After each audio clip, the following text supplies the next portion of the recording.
There is a curious myth that has infected our understanding of empaths and triggers. The myth that we must shield ourselves from difficult people, that we must protect our energy from those who disturb our peace. What if everything you knew about triggers was wrong? What if the very people who make you most uncomfortable, who stir the deepest reactions within you, are not your enemies, but your greatest teachers? Jung understood something that modern spirituality has forgotten, that the ones who trigger us are not obstacles to our awakening, but the gatekeepers of it. The truth about triggers that no one dares speak is this: they are not punishments to avoid, but initiations to embrace. We have been sold a half-truth about empaths and sensitivity. The spiritual marketplace tells us to cleanse toxic people from our lives, to create boundaries that keep the darkness at bay, to surround ourselves only with those who vibrate at our frequency. But like all half-truths, this masks a deeper reality that Jung spent his life uncovering. The commonly accepted narrative positions empaths as fragile beings who must be protected from the harsh energies of the unconscious masses. We are told to save our spaces, to cut cords, to shield ourselves behind walls of white light. Rather than seeing triggers as doorways, we treat them as threats. Rather than recognizing difficult people as mirrors reflecting our own unconscious material, we label them toxic and banish them from our awareness. What lies hidden beneath this surface understanding is that our sensitivity was never meant to be a burden to manage, but an instrument of consciousness to wield. The archetypal function of the empath is not to retreat from the shadow of humanity, but to descend into it, to feel it fully, and to transform it through conscious awareness. You see, Jung understood that the psyche is not individual but collective. The people who trigger us most intensely are not random encounters, but precise appointments with aspects of our own unconscious that demand integration. They carry the projected fragments of our unlived lives, our disowned emotions, our refused darkness. But what if those who make us most uncomfortable are actually the unconscious agents of our own soul's curriculum? What if the universe, in its infinite intelligence, uses these seemingly difficult encounters to force us toward the very edges of our consciousness, where real growth becomes possible? The illusion is that we can awaken in isolation, that consciousness is a private affair. But Jung knew better. He knew that individuation, the process of becoming whole, requires us to encounter and integrate the shadow, both personal and collective. And often, that shadow wears the face of the person who triggers us most. Here is the shadow that the spiritual community refuses to acknowledge. Triggers are not accidents, they are assignments. The deeper truth about empaths is that we are not meant to be energy vampires victims, but shadow workers for the collective unconscious. We came here not to hide from humanity's darkness, but to alchemically transform it. Jung discovered that what we resist in others is invariably what we have refused to acknowledge in ourselves. The person who triggers your anger carries your disowned rage. The one who disturbs your peace holds your rejected chaos. The individual who seems to drain your energy is actually reflecting back the ways you abandon yourself. I have observed, in my years of studying depth psychology, that the most sensitive among us often unconsciously take on the role of what I call collective lightning rods. We attract the very energies that the culture has deemed unacceptable, not because we are weak, but because we are strong enough to hold them, to feel them, and to consciously transform them. This is the archetypal function that few dare to discuss. Empaths are the shamans of the modern world, called to journey into the underworld of human emotion, not for personal healing alone, but for the healing of the collective. Our triggers are not malfunctions. They are highly calibrated instruments detecting the places where consciousness has not yet penetrated. But here's what makes this truth so difficult to accept. It means we can no longer play the victim to our sensitivity. It means we must acknowledge that we are unconsciously drawn to these triggering encounters because some deeper part of us knows they are necessary for our evolution. Think about it. How many times have you found yourself in a relationship with someone who pushes every button you didn't even know you had? How many times have you sworn off a particular type of person only to find yourself magnetically drawn to them again? This is not psychological masochism.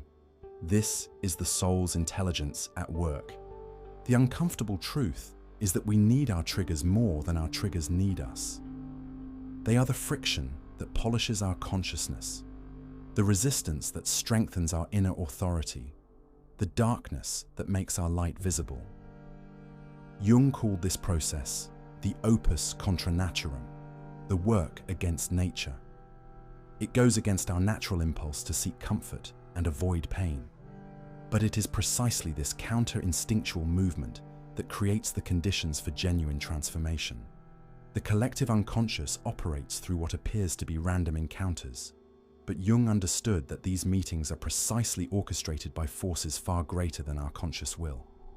The person who triggers you is not your enemy. They are an agent of your own unconscious, sent to deliver you from the prison of your limited self-understanding. This is why traditional approaches to energy protection often fail. You cannot shield yourself from what you unconsciously need to encounter. You cannot sage away what your soul has summoned for its own evolution. To understand this correctly, to truly grasp the archetypal significance of our triggers, is to undergo an initiation that most will resist with every fiber of their being. Because it means taking radical responsibility, not just for our reactions, but for the unconscious magnetism that draws these experiences to us in the first place. This is sacred, dangerous territory. The oracles of ancient times knew that truth-telling was a perilous profession. They were often banished, sometimes killed, for revealing what the collective preferred to keep hidden. And the truth about triggers is this: they are initiations into deeper levels of consciousness, disguised as problems to be solved. Do you understand what this means? It means that the person who makes you most uncomfortable may be the very person your soul has chosen as its teacher. It means that your emotional reactivity is not evidence of your weakness, but data about where your consciousness has not yet fully penetrated. But few dare to walk this path because it demands that we release our cherished victim stories. It asks us to see our sensitivity not as a curse, but as a calling. It requires us to transform our relationship to discomfort from avoidance to curious investigation. The initiatory path of the conscious empath involves learning to ask different questions when triggered. Instead of, how do I protect myself from this person? We learn to ask, what aspect of my own unconscious is this person representing?